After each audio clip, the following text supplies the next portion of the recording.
My name is Mc Namara, and I was diagnosed with dementia at age 50. On a daily basis, during the day, I'm not really too bad because of the medication I take. But at night time is absolutely horrendous. I have night terrors, I have hallucinations, and most of the nights I'm up running around the house asking, I want to go home.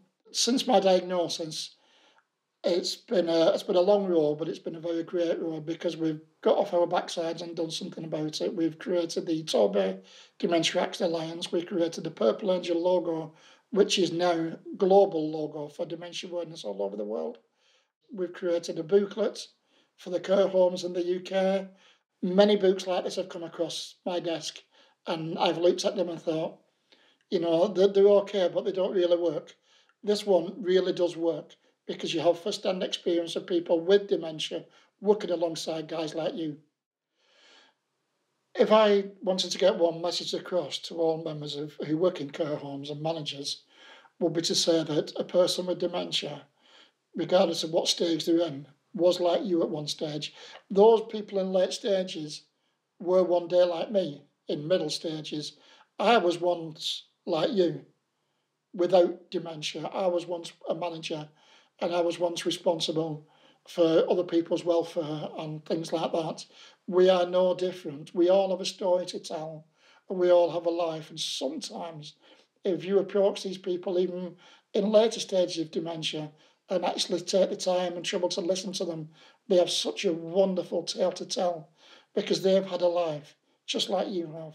The one common misconception is that when people get into late stages of dementia and they lose the ability to talk, is that they actually go deaf at the same time. Now, believe it or not, people actually think that because when people can't respond to you, you stop talking to them for some unknown reason. But there's nothing wrong with the hearing. And in fact, it's been proven, almost proven, that the last thing to go when you're actually dying is your hearing. So even though they can't talk to you, you can talk to them.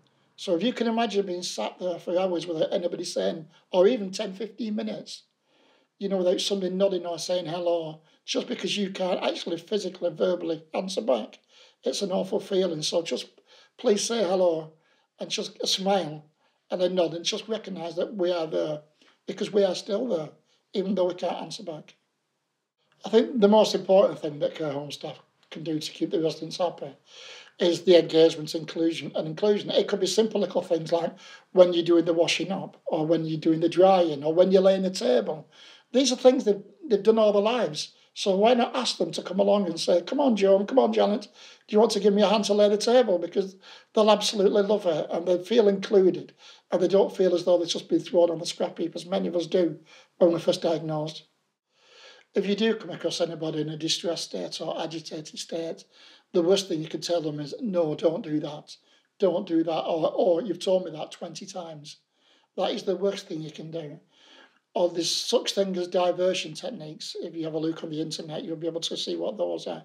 And it's just a case of having a listening ear and listen to what they have to say, or taking them into a room by themselves, sitting them down, maybe a sensory room, and sitting there with them until they actually calm down. Because sometimes when people say they want to go home, they don't mean the home they used to live or the spiritual home. When they say they want to go home, what they actually mean is they just want to go to that place of safety. They just want to be calm and they want to be polite. And I honestly believe as somebody with dementia, that's what they mean when they say that. Please always remember that we have a saying in the dementia world that once you've met one person with dementia, you've met one person with dementia because everybody's different. We do believe there is a cure on the way. And the ironic thing is that when that cure does come, dementia itself will be just a memory. How ironic is that?